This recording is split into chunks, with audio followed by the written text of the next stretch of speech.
Myeloma details কিছু বলবো না, এটাও একটা ব্লাডের ডিজিজ।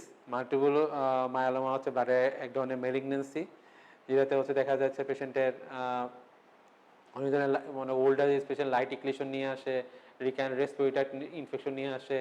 কমনলি যেটা অনেক সময় সিনিয়র থাকে পেশেন্টের রেনাল ফেলিওর নিয়ে আসে, কিডনি ফাংশন ডিটোরিয়েট থাকে, কারণ খুঁজে পাওয়া যাচ্ছে না, অনেক সময় দেখা যায় পেশেন্টের মাল্টিপল মায়োলোমা রোগটা থেকে হয়ে থাকে।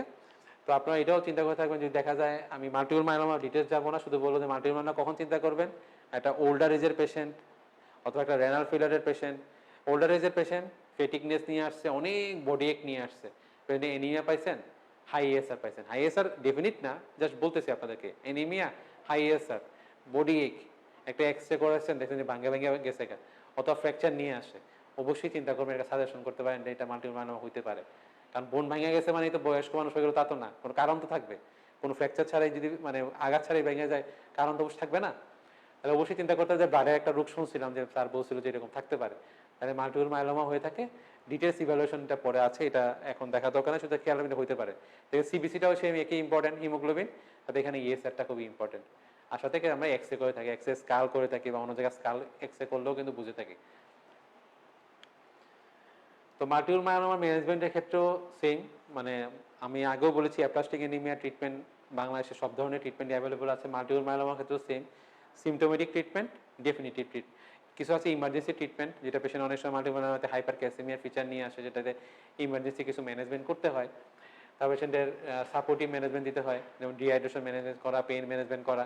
আর ডেফিনিটলি আমরা কেমোথেরাপি দিয়ে থাকি, এবং বোন মিরর ট্রান্সপ্লান্টেশনও এক ধরনের treatment option for multiple myeloma. এবং এটা আমাদের বাংলাদেশে হয়ে থাকে বোন মিরর ট্রান্সপ্লান্টেশন, এবং অনেক ধরনের হয়েছে আমাদের ঢাকা মেডিকেলে। আমাদের স্যাররা সবাই এটা এখনো রানিং আছে।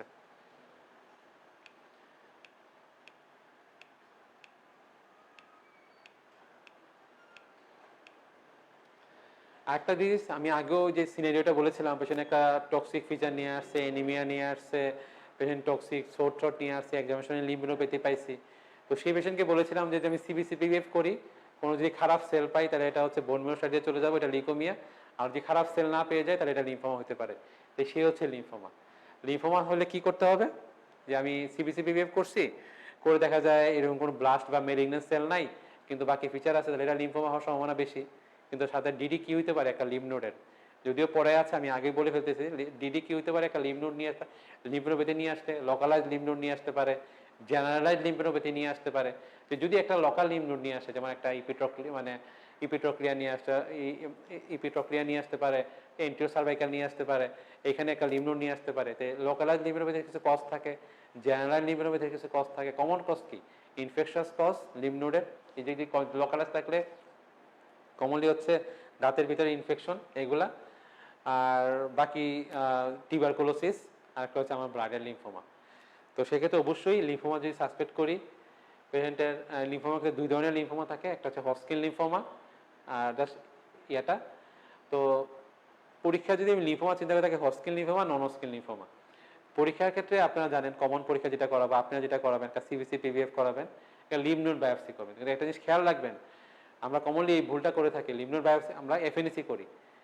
যে কোনো যদি লিম্ফ নোড বেশি পেশেন্টের থাকে, এক্সপোর্ট করার জন্য বায়োপসি মাস্ট, এবং বায়োপসি খুবই ইম্পর্টেন্ট।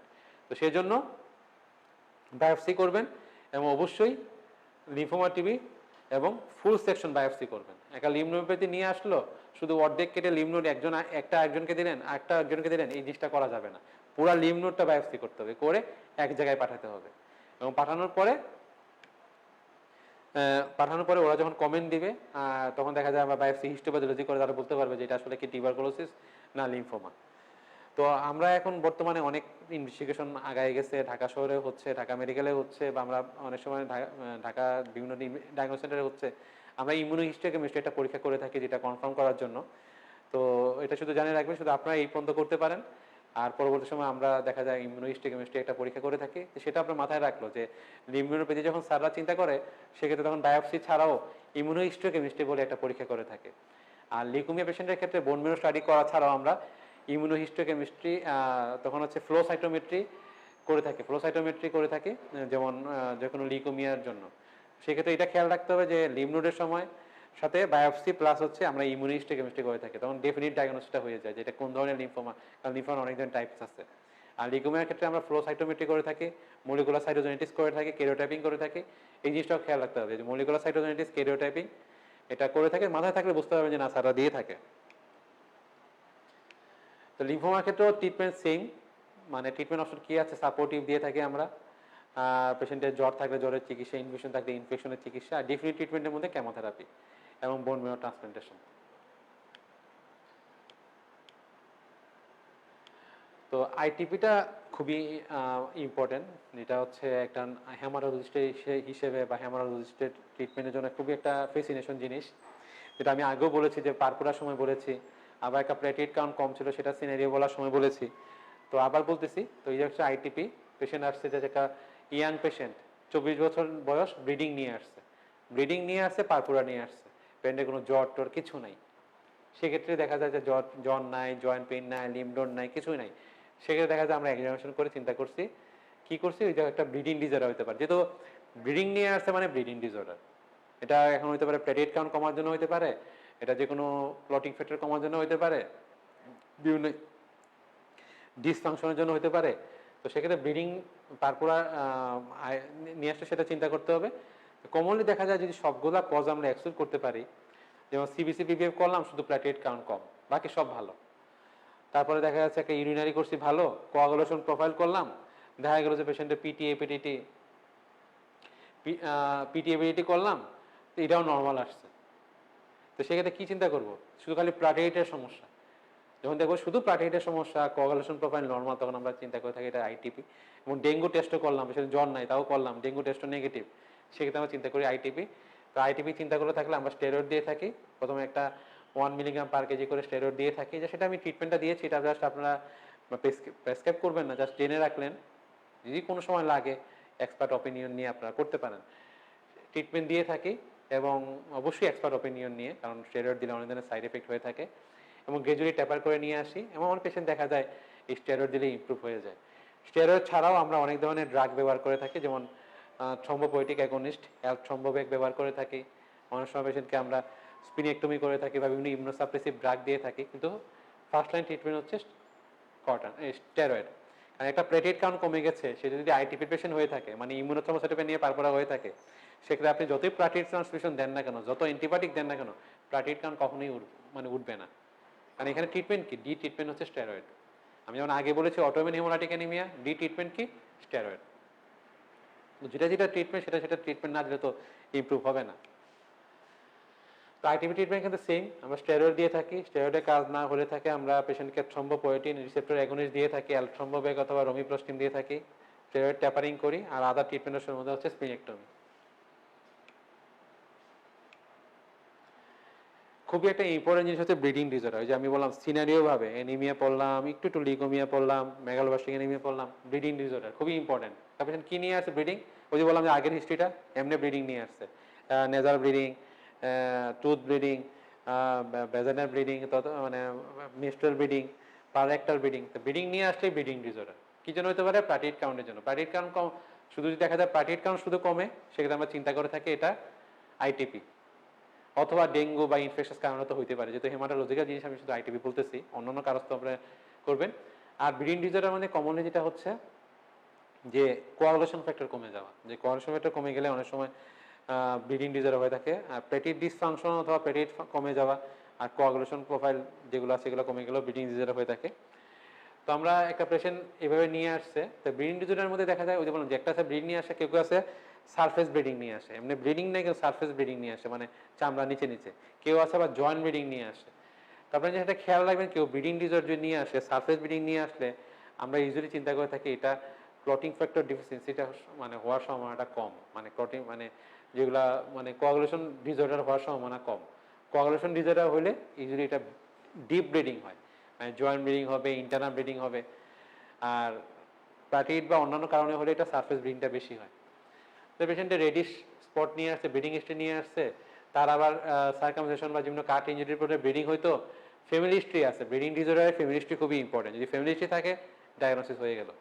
থাকে, তখন দেখা যাচ্ছে আমি তাকে কি করতে দিলাম, সিবিসি পিভিএফ সব সময় আর যে কোনো ব্লিডিং ডিজঅর্ডার নিয়ে আসছে, ব্লিডিং নিয়ে আসছে, আমি কি পরীক্ষা করতে দিব? একটা সিবিসি পিবিএফ অবশ্যই, প্লাটিলেট কাউন্ট কে দেখে নিতে পারবো, পিবিএফ এ কোনো ইনফেকশাস কিছু আছে কিনা দেখে নিতে পারবো, এবং কোয়াগুলেশন প্রোফাইল। আমরা কি করে থাকি? আপনারা যেটা করতে পারবেন, আমরা বিটি পিটি করে থাকি। বিটি পিটি কেন করে থাকি? এখানে 2, 5, 7 এবং 10 এর প্রবলেম থাকে, বুঝে ফেলতে পারি। এপিডিটি করে থাকে, এপিডিটি যদি কোনো প্রবলেম থাকে 2, 5, 8, 9, 10, 11, 12 থাকলে হইতে পারে। আর এই দুইটা পরীক্ষা প্লেটলেট ফাংশনের পরীক্ষা, যেটা আমাদের ঢাকা মেডিকেলে হয়, এটা দরকার নাই, শুধু জেনে রাখলেন পিএফএ আর প্লেটলেট অ্যাগ্রিগোমেট্রি, এই দুইটা পরীক্ষা আমরা করে থাকি। আর কোয়াগুলেশন প্রোফাইল শুধু আপনার এই তিনটা করলেই আপনারা বুঝে ফেলতে পারবেন। তো এটা হচ্ছে খুবই একটা ইম্পর্টেন্ট চার্ট, দেখে নেবেন। যদি প্ল্যাটিহেট এবং বেসেলের প্রবলেমের জন্য হয়, ইউজুয়ালি হচ্ছে যেটা হয় মানে স্মল ব্লিডিং হয়, মাল্টিপল ব্লিডিং হয়, সারফেস ব্লিডিং হয়। আর কোয়াগুলেশন প্রোফাইলের জন্য যদি ব্লিডিং হয়, ডিপ ব্লিডিং হয়। তো কমন একটা টার্ম হেমোফিলিয়া আপনারা শুনে থাকেন, যেহেতু আমি পড়াচ্ছি একটু বুঝে রাখেন। হেমোফিলিয়া একটা এক ধরনের ব্লিডিং ডিসঅর্ডার। হিমোফিলিয়াতে দেখা যায় যে হিমোফিলিয়া এ, হিমোফিলিয়া বি এরকম থাকে, ফ্যাক্টর 8, ফ্যাক্টর 9 কমে যাওয়া, বর্ন উইনমেন্ট ডিজিজ এগুলো আছে। যে কি করে থাকে হিমোফিলিয়া ট্রিটমেন্টের ক্ষেত্রে? আমরা যদি কোনো সময় হিমোফিলিয়া জয়েন্টের পেশেন্ট আপনার কাছে আসে, মানে ব্লিডিং হয়েছে, পা ফুলে গেছে, কি করব? সেক্ষেত্রে আমরা কি করে থাকি? পেশেন্টকে অবশ্যই আগে পাটাকে রেস্ট করব, একটু ইমোবিলাইজ করে দেব, তা হচ্ছে কোল্ড কম্প্রেশন করব পেশেন্টকে, একটা মানে ক্র্যাব ব্যান্ডেজ পরাই দেব, আর তাকে হিস্ট্রি নিব সেই এই হিমোফিলিয়া যেটা আছে কোনো ফ্যাক্টর 8 কনসেন্ট্রেশন নেয় কিনা। যদি নেয়, তাকে সেটা দেওয়ার সাজেশন করতে হবে। যদি সে ফ্যাক্টর 8 কনসেন্ট্রেশন না দেয়, সেক্ষেত্রে আমরা বলি অনেক সময় ফ্রেশ ফ্রোজেন প্লাজমা দেওয়ার জন্য, কারণ আপনারা জানেন প্লাজমার মধ্যে ক্লটিং ফ্যাক্টরগুলো থাকে। সেক্ষেত্রে দেখা যাচ্ছে, আমি একটা জাস্ট ছোট সুন্দর জিনিস দেখাইছি, এটা যদি দেখেন ভালো লাগবে। যে পেশেন্ট পড়ে গেছে, পড়ে গিয়ে পা ফুলে গেছে, এরকম আগেও হয়েছিল, এবং অনেক সময় ডায়াগনোসিস হয় নাই, পা ডিফর্ম হয়ে গেছে, অর্থোপেডিক্সের বিভিন্ন জায়গায় ঘোরাঘুরি করতেছে, কিন্তু ডায়াগনোসিস হচ্ছে না। কিন্তু দেখা যাচ্ছে সিম্পলি তার একটা জায়গায়, একটা জয়েন্টে, টার্গেট জয়েন্ট বলি আমরা, জয়েন্টে ব্লিডিং হইতে হইতে জয়েন্ট ড্যামেজ হয়ে গেছে। কিন্তু আলটিমেটলি দেখা গেছে তার একটা ফ্যামিলি হিস্ট্রিও আছে এরকম, মানে কারণ পড়লেই ফুলে যায়। পরে দেখা গেল ফ্যামিলি হিস্ট্রি পাইলাম, কাট ইনজুরি করলো, ব্লিডিং হইতো, তখন আমি দেখা গেল চিন্তা করলাম একটা ব্লিডিং ডিজঅর্ডার হইতে পারে, কোয়ারি দিয়ে। তখন আপনি পরীক্ষাগুলো দিয়ে দিলেন, কি দিলাম? CBC, PBF, PTAPDT. যদি দেখা যায় এটা হেমোফিলিয়া হয়ে থাকে, হেমোফিলিয়া হলে দেখা যাচ্ছে কি এপিডিটি বেড়ে যায়। আমি তো আগেই বলেছি আপনাকে, এপিডিটি বাড়লে যে যে ফ্যাক্টরগুলো কমে, এপিডিটি যদি কোনো সময় বেড়ে থাকে, তখন আমরা বলে থাকি যে হিমোফিলিয়া হতে পারে। এপিডিটি যদি বাড়ে, তাহলে সেক্ষেত্রে আমরা কি করি? ফ্যাক্টর স্টাডি করি। ফ্যাক্টর স্টাডি ঢাকা শহরে অ্যাভেলেবল, সব জায়গায় হয়। ফ্যাক্টর স্টাডি কনফার্ম করলে আপনি বুঝতে ফেলতে পারবেন, ফ্যাক্টর 8 এবং ফ্যাক্টর 9 করলে বুঝতে পারবেন যে হেমোফিলিয়া আছে কিনা। তো আমরা কি ট্রিটমেন্ট দিয়ে থাকি শুধু আমি দেখাইছি। আমরা ফ্যাক্টরটা এইভাবে দিয়ে থাকি, 250, 500, 1000, 2000 পাওয়া যায়। স্টেট দেই, দিয়ে বিডি দেই। এটা হচ্ছে হাফ লাইফের উপর নির্ভর করে, 3 to 5 ডেজ দিই, অথবা যে কেউ না নিতে পারে ফ্রেশ ফ্রোজেন প্লাজমা দিই। আর কি করি? পাকে ঠান্ডা সেক দিবেন, ক্র্যাব ব্যান্ডেজ পরাবেন, এবং অবশ্যই থ্যালাসেমিয়া, যেমন বলেছি, থ্যালাসেমিয়া সেন্টারে যোগাযোগ করবেন, নাম নিবন্ধন করবেন। অবশ্যই হিমোফিলিয়া হওয়ার পরে, হিমোফিলিয়া যেখানে যেখানে সেবা দিয়ে থাকে টারশিয়ারি হসপিটাল অথবা যে কোনো জায়গায়, অবশ্যই এখানে নাম নথিভুক্ত করতে হবে। নথিভুক্ত করলে ওদের এখানে প্রচুর সাপোর্ট পাওয়া যাবে, কারণ ফ্যাক্টর 8 দাম অনেক বেশি, ব্লাড ট্রান্সফিউশন লাগে, বিভিন্ন ধরনের লজিস্টিক সাপোর্ট ওনারা দিয়ে থাকে। এবং আমাদের সাথে যোগাযোগ করে আমরা যারা আছি, আমরাও কিন্তু এটার ব্যাপারে অনেক ধরনের হেল্প করে থাকি। ট্রিটমেন্টে অনেক ধরনের ব্যাপার স্যাপার থাকে, সেহেতু অবশ্যই আমাদের সাথে যোগাযোগ রাখবে। এবং আপনারা ইনিশিয়েট কি করতে পারবেন? অনেক সময় দেখা যায় ফ্যাক্টর 8 আপনার কাছে নিয়ে আসলে আপনি ভয় পেয়ে গেলেন। ভয় পাওয়ার কিছু নেই। আপনি যদি জিনিসটা জানেন কীভাবে ট্রিটমেন্ট দেয় স্যাররা, কী করে, সেক্ষেত্রে কিন্তু আপনারা একটা সাজেশন দিতে পারবেন। ইনিশিয়েট যদি একটা পাটা রেস্ট দিতে পারেন, এই করতে পারেন, একটা ফ্রেশ ফ্রোজেন প্লাজমা অ্যাডভাইস দিতে পারেন, কোনো জায়গায় যেতে পারতেছে না, ফ্যাক্টর কিনতে পারতেছে না, তাও তো পেশেন্ট বেঁচে যাবে। পেশেন্টের ব্লিডিং কমানো না পর্যন্ত এই জয়েন্ট ফোলা কখনোই কমবে না, মাথার ব্লিডিং কমবে না। এটা একটা প্রেসক্রিপশন চিন্তা করছিলাম, যেটা যে আমি আগে বলেছি, যদি এপিডিটি প্রলং ছিল, কিন্তু এপিডিটি প্রলং এর সাথে যদি কোনো সময় বিটি প্রলং থাকে, সেক্ষেত্রে আমরা বর্ন উইনমেন্ট ডিজিজ চিন্তা করে থাকি। এটা এক ধরনের পেশেন্ট বর্ন ইনফেক্টেড ডিফিসিয়েন্সির জন্য হয়ে থাকে। তো সেক্ষেত্রেও ট্রিটমেন্ট আমরা দিয়ে থাকি ফ্যাক্টর 8, এমন না পারলে ফ্রেশ ফ্রোজেন প্লাজমা, এবং ফলো আপটা করে থাকি। তাহলে এটাই ইম্পর্টেন্ট যে এপিডিটি প্রলং, বিটি প্রলং। হিমোফিলিয়াতে শুধু এপিডিটি প্রলং, আর আইটিপিতে শুধু প্লাটিলেট কম, মানে বিটি প্রলং। এখন লাস্ট পর্যায়ে আমার হেমোরোলজি যেটা আছে, আমরা হেমোরোলজির কিছু ইমার্জেন্সি বলে থাকি ডিটেলস, যেমন আমরা নিউট্রোপেনিক সেপসিস আমি বলেছি, যে লিকুইড লিউকেমিয়াতে পেশেন্টের প্লাটিলেট নিউট্রোফিল কাউন্ট কমে যায়, ডাব্লিউসি কাউন্ট কমে যায়। তো নিউট্রোপেনিক সেপসিসটা খুবই ইম্পর্টেন্ট। যদি কোনো রিপোর্ট দেখে থাকেন ডাব্লিউসি কাউন্ট অনেক কম, সেটা একটা কেমো পাওয়ার কারণে হতে পারে, এটা কোনো ড্রাগের কারণে হতে পারে, এবং সাথে জ্বর আছে, সেক্ষেত্রে একটা সেকেন্ডও দেরি করবেন না। পেশেন্টের নিউট্রোপেনিয়া আছে, মানে নিউট্রোফিল কাউন্ট কম, ডাব্লিউসি কাউন্ট কম, অবশ্যই ব্লাড কালচার পাঠিয়ে অ্যান্টিবায়োটিক স্টার্ট করে যাবেন। Every second is important. কারণ পেশেন্ট আস্তে আস্তে 1 ঘন্টার মধ্যে পেশেন্ট যদি ইরিভার্সিবল ড্যামেজ হয়ে যায়, সেপটিক শকে চলে যায়, পেন তো খারাপ হয়ে যাবে। তো সেক্ষেত্রে নিউট্রোপেনিক সেপসিসটা খুবই ইম্পর্টেন্ট।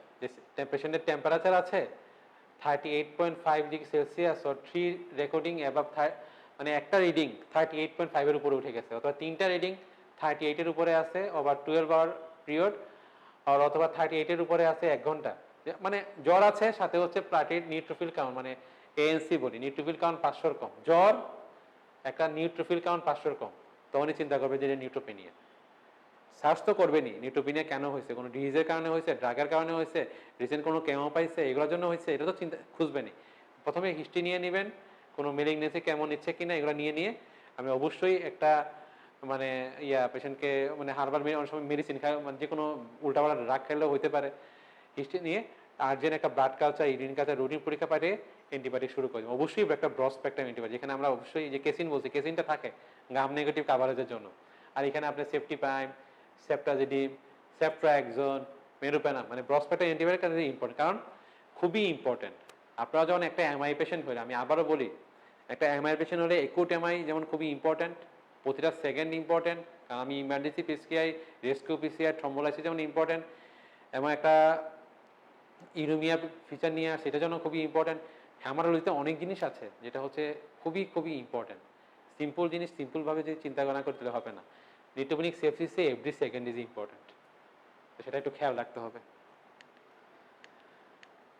সেকেন্ড হচ্ছে টিউমার লাইসিস সিনড্রোম, এটা ডিটেলস যাবো না, এটা হচ্ছে বিভিন্ন একুল লিউকেমিয়াতে যখন সেলগুলো ভেঙে যায় তখন অনেক ধরনের প্রবলেম, যে হাইপারইউরেসিমিয়া হয়, পেশেন্টের দেখা যাচ্ছে যে এই রেনাল ডিসফাংশন হয়। তো সেক্ষেত্রে আমরা যেমন টিএলএস এ কি হয় মানে কমনলি যেটা হচ্ছে আমরা কি হয় এটা খেয়াল রাখবেন, যে টিএলএস মানে হচ্ছে টিউমার লাইসিস, মানে টিউমার ভেঙে গেলে যা হয়, বড় সেল আছে ভেঙে গেছে হলেই তখন এই ফিচারগুলো দেখা দেয়। ক্যালসিয়াম বেড়ে যায়, হাইপারইউরেসিমিয়া হয়, হাইপারফসফেটিমিয়া হয়, হাইপোক্যালেমিয়া হয়। এরকম যদি ফিচার অনেক সময় থাকে যে ক্যালসিয়াম বেশি, ইউরেসিমিয়া বেশি, এটা মানে একেআই বা সিকেডি হবে না, এটা ছাড়াও যে অন্যান্য কারণেও হতে পারবে, সেটা মেলিগনেন্সি আছে, সেটা কোনো খেয়াল করতে হবে। টিএলএস থাকলেও সেম, টিএলএস এর ক্ষেত্রে প্রথম ইম্পর্টেন্ট হচ্ছে ফ্লুইড, বাকি তো অন্যান্য জিনিস আছেই, এটা দেখবেন আপনারা, কিন্তু প্রথম হচ্ছে ফ্লুইড।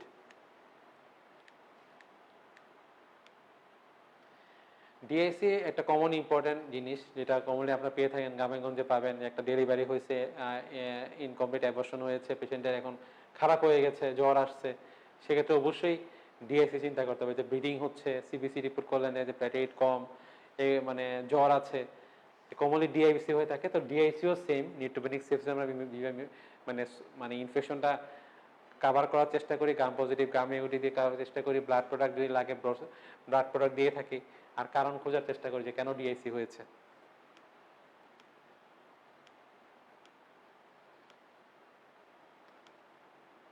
তো একুল লিউকেমিয়া সম্বন্ধে আমি বলেছি। আরেকটা খুবই ইম্পর্টেন্ট হচ্ছে, যে কোনো একুল লিউকেমিয়া বা ব্লাড ট্রান্সফিউশনে, যদি একুল লিউকেমিয়া চিন্তা করে থাকেন আপনি যে কোনো পেশেন্টকে, সেখানে যদি আপনি যদি ব্লাড ট্রান্সফিউশন পেশেন্টকে দেন, পরীক্ষা করাইছেন, পরীক্ষা করে একটা ব্লাড ট্রান্সফিউশন দিচ্ছেন, কিন্তু খেয়াল রাখতে হবে অবশ্যই ব্লাড ট্রান্সফিউশন দেওয়ার সময় পেশেন্টকে স্টেরয়েড দেওয়া যাবে না। অনেক সময় আমরা আছে যে ব্লাড ট্রান্সফিউশন রিঅ্যাকশন হয় নাই, তাও স্টেরয়েড দিয়ে দিই যেন রিঅ্যাকশন না হয়। কিন্তু যদি একটা একুল লিউকেমিয়ার পেশেন্ট আপনি ডায়াগনোসিস করার আগে, আমাদের কাছে আসার আগে যদি একটা স্টেরয়েড দিয়ে দেন, তাহলে দেখা যাবে অ্যাকচুয়াল সিনারিওটা পাওয়া যাবে না, লিউকেমিয়া ডায়াগনোসিসটা হবে না। সেই জন্য don't give any form of steroid to suspected leukemia patient even prophylactically before blood transfusion, এটা অবশ্যই খেয়াল রাখতে হবে। এবং don't give any blood product before doing investigation, at least send CBC period before give transfusion। আরো একটা খুবই সুখবর যেটা হচ্ছে, all treatment facilities of acute leukemia বা ALL, acute myeloid leukemia, acute lymphoblastic leukemia, সব ট্রিটমেন্ট ফ্যাসিলিটিস কিন্তু বাংলাদেশে অ্যাভেলেবল আছে। এবং বোন মেরো ট্রান্সপ্লান্টেশনও আমাদের বাংলাদেশে হচ্ছে, এবং ঢাকা মেডিকেল, তারপর হচ্ছে সিএমএইচ, তারপর হচ্ছে যেটা অ্যাপোলো ছিল এবার কিওর, এখানেও হচ্ছে, এবং আরও নেক্সট হওয়ার পর্যায়ে আছে। সব ধরনের ট্রিটমেন্ট ফেসিলিটি এখানে আছেন। এবং প্রপার কাউন্সিলিংটা খুবই ইম্পর্টেন্ট। আপনার কাছে একটা লিকুমিয়া, আমি আজকে হেমাটোলজি ক্লাস নেওয়ার পর এটা যে একটা লিকুমিয়া পেশেন্ট আপনার কাছে আসলে যদি আপনি এই সাজেশনগুলো করতে পারেন যে আপনি এই পরীক্ষাগুলো করতে পারবেন, ঢাকাতে গেলে এই পরীক্ষাগুলো আছে, সব ধরনের পরীক্ষা ট্রিটমেন্ট আমার এখানে অ্যাভেলেবল আছে, আপনি কোনো হার্বাল মেডিসিন খাবেন না, এই জিনিসটাও ট্রান্সমিট করতে পারলে আমার ক্লাসটা সার্থক হবে। তো proper counselling to patient, don't be afraid, stop him or her to go homeopathic or ayurvedic treatment. What is your role, এটাই সেম, সাপোর্টিভ ট্রিটমেন্ট দিব। সাপোর্টিভ ট্রিটমেন্টের মধ্যে একটা কথা ইম্পর্টেন্ট হচ্ছে, আমি তো বলেছি যে ব্লাড প্রোডাক্ট সাপোর্ট, অ্যান্টিবায়োটিক দিব, একটা হচ্ছে অরাল হাইজিনটা মেনটেন করা। কারণ এখানে মধ্যে অনেক ধরনের আমাদের অর্গানিজম থাকে, তো যেটা হচ্ছে যে ইনফেকশন হয়ে যায়। তো রেগুলার মাউথ ওয়াশ করতে হয় একটা লিকোমিয়ার পেশেন্টকে, যে কোনো কেমোথেরাপির পেশেন্টকে, পেশেন্ট যদি ইমিউনো কম্প্রোমাইজ থাকে সেটা কিন্তু খেয়াল রাখতে হয়। তো মানে ওরাল কেয়ারটাও খুবই ইম্পর্টেন্ট, এটা আপনারা একটু দেখে নেবেন যে আপনারা কি কি আসলে বলেছি আমি। একটা মজার ব্যাপার হচ্ছে যে নিউট্রোপেনিক ডায়েট, আপনারা সব জায়গায় দেখে থাকেন যে কার্ডিয়াকে যেমন আছে, কার্ডিও মানে একটা হাইপার কোলেস্টেমিয়া থাকলে ডায়াবেটিসের ডায়েট, তারপর চর্বি থাকলে চর্বি খাওয়া কীভাবে খাইতে হবে। একটা মজার জিনিস আমি বলে থাকি, আমার এখানে আছে একটা নিউট্রোপেনিক ডায়েট। তো ওই যে বলেছি যে নিউট্রোপেনিয়া আমাদের জন্য খুবই একটা ইম্পর্টেন্ট জিনিস, এমন একটা ইমার্জেন্সি একটা জিনিস। তো নিউট্রোপেনিক ডায়েট হচ্ছে যখনই পেশেন্টের ডাব্লিউসি কাউন্ট কমে যায়, নিউট্রোপেনিয়া কমে যায়, যে কোনো লিকোমিয়াতে অথবা কেমোথেরাপি দেওয়ার পরে শরীরের রোগ প্রতিরোধ ক্ষমতা কিন্তু অনেক কমে যায়। সেক্ষেত্রে যদি আমরা সব ধরনের খাওয়া খাই, সেক্ষেত্রে কিন্তু আমাদের ইনফেকশন হওয়ার চান্স বেশি থাকবে। তো সেক্ষেত্রে খেয়াল রাখতে হবে, তো কোনো কাঁচা জিনিস খাওয়া যাবে না। তো এখানে লেখা আছে যে সবসময় সিদ্ধ করা, রান্না করা জিনিস খাইতে হবে। ফল ফ্রুটসের মধ্যে যেগুলো শক্ত কাভার করা থাকে সেগুলো খাইতে খাওয়া যাবে, এবং কোনো কাঁচা সিদ্ধ জিনিস খাওয়া যাবে না। তাছাড়া অনেক জিনিস আছে, এখানে লেখা আছে ফুডস, মানে ফুড খাওয়া যেটা খাওয়া যাবে না, এবং ফুড যেটা খেতে পারবে। তো অনেক সময় দেখা যাচ্ছে আপনার কাছে পেশেন্ট একটা লিকুমিয়া পেশেন্ট, এমনি ফলো আপে আপনার কাছে গেছে, শরীর দুর্বলতা, একটু কাউন্ট দেখে নিউট্রোফিল কাউন্ট কম, কমলেই ভয় পাওয়ার কিছু নাই, তাকে খাওয়ার একটা সাজেশন দিতে পারেন। এই সাজেশনটা পাইলেও সে বুঝবে যে এটা মানে আপনি অনেক জানেন যে নিউট্রোপেনিক ডায়েট, নিউট্রোফিল কাউন্ট কম থাকলে মানে সবসময় সিদ্ধ করা, রান্না করা জিনিস খেতে হবে, কাঁচা জিনিস খাওয়া যাবে না, এবং ফল ফ্রুটসের মধ্যে যেগুলো শক্ত খাবার সেটা খেতে পারবে, বাইরের জিনিস খুব বেশি খেতে পারবে না, সেটা এখানে লেখা আছে। একটা হচ্ছে যে আমার লিকোমিয়া, আমি তো হেমাটোলজি পড়াচ্ছি, তাও একটা বলে দিই, যেটাতে অনেক সময় পেশেন্ট দেখা যাচ্ছে প্রোস্টেট ক্যান্সার, ব্রঙ্কিয়াল ক্যান্সার, এই লিভারে ক্যান্সার, কিডনিতে, এটা অনেক পেশেন্ট কেমো পেয়ে থাকে। আমার কাছে আসছে বমিটিং নিয়ে, আপনি যা হিস্ট্রি নিয়ে দেখলেন কয়দিন আগে কেমো পাইছে, 2 দিন আগে। তোমার সময় দেখা যায় কেমো ইন্ডিউস বমিটিং হয়ে থাকে পেশেন্টের। সেক্ষেত্রে সিম্পল জিনিস, কেমো ইন্ডিউস যদি বমিটিং হয়ে থাকে, পেশেন্টকে এশিওর করতে হবে, পেশেন্টকে আমি ওআরএস খাইতে দিব, ওআরএস যদি সে না খাইতে পারে, পেশেন্টকে আমি নর্মাল স্যালাইন দিব, যদি পেশেন্টের লুজ মোশন থাকে কলেরা স্যালাইন দিব, অ্যান্টিমিটিক ইস্যু যদি থাকে মিস্টেট দিব।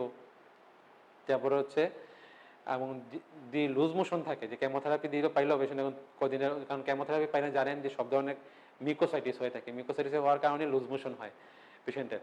সেক্ষেত্রে যদি দেখা যায় পেশেন্টের জ্বর না থাকে, পেটে ব্যথা না থাকে, সেক্ষেত্রে আমরা অনেক সময় ইমোটিল দিয়ে থাকি, ইমোটিল দিলেই কিন্তু পায়খানা বন্ধ হয়ে যায় এবং পেশেন্ট কিন্তু খুশি হয়ে যাবে আপনার কাছে। কিন্তু ইমোটিল দেওয়ার আগে অবশ্যই ইনফেকশন রুল আউট করতে হবে।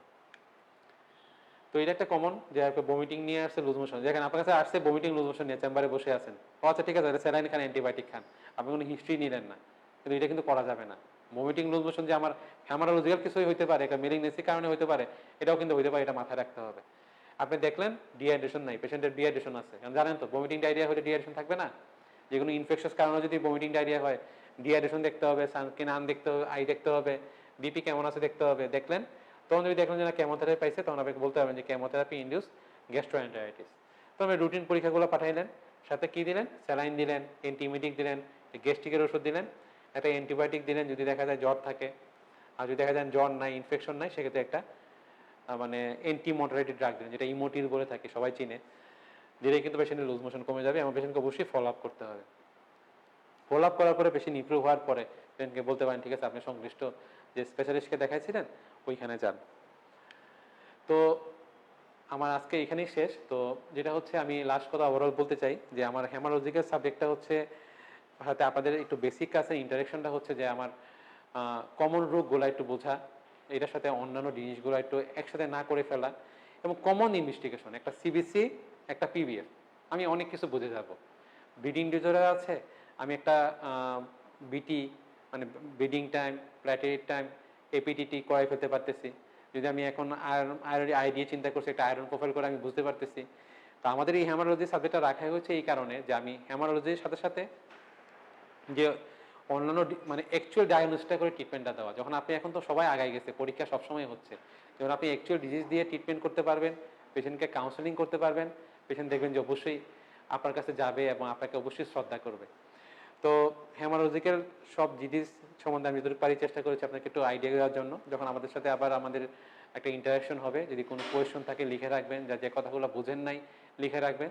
যদি লিখে রাখতে পারেন তাহলে দেখা যাবে যে তখন বলার সময়টা ইজি হবে, যে আমি এটা বুঝি নাই, তখন আমি চেষ্টা করবো যে আমার সর্বোচ্চ চেষ্টা করবো যে আপনাকে বুঝাই দেওয়ার জন্য।